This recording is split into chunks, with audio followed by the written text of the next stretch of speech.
Livre d'Abdias.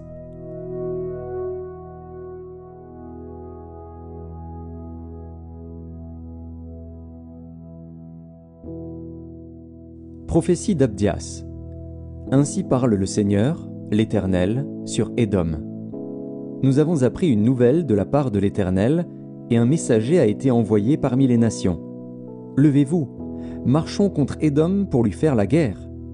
Voici, je te rendrai petit parmi les nations, tu seras l'objet du plus grand mépris.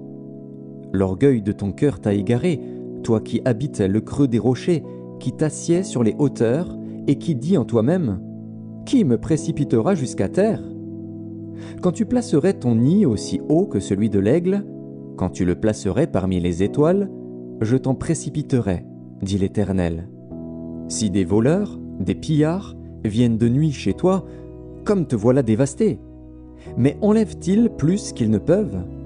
Si des vendangeurs viennent chez toi, ne laissent-ils rien à grappiller?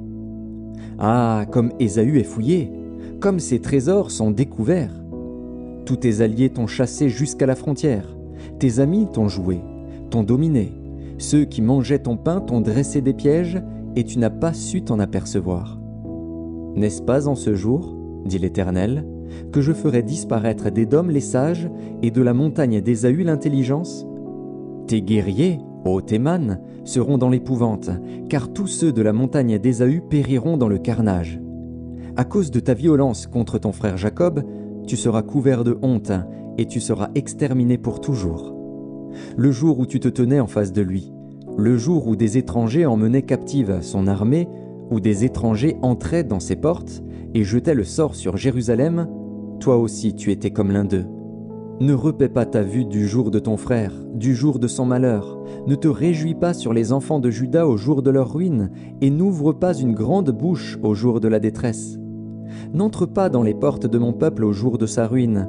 Ne repaie pas ta vue de son malheur au jour de sa ruine, et ne porte pas la main sur ses richesses au jour de sa ruine.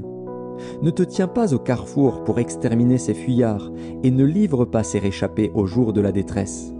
Car le jour de l'Éternel est proche pour toutes les nations. Il te sera fait comme tu as fait, tes œuvres retomberont sur ta tête.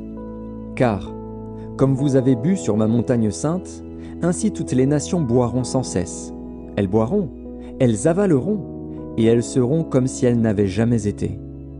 Mais le salut sera sur la montagne de Sion, elle sera sainte, et la maison de Jacob reprendra ses possessions. La maison de Jacob sera un feu, et la maison de Joseph une flamme. Mais la maison d'Ésaü sera du chaume, qu'elles allumeront et consumeront. Et il ne restera rien de la maison d'Ésaü, car l'Éternel a parlé. Ceux du Midi posséderont la montagne d'Ésaü, et ceux de la plaine le pays des Philistins. Ils posséderont le territoire d'Éphraïm et celui de Samarie. Et Benjamin possédera Galaad.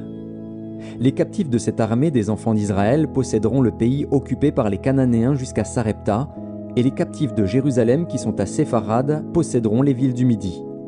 Des libérateurs monteront sur la montagne de Sion pour juger la montagne d'Ésaü, et à l'Éternel appartiendra le règne.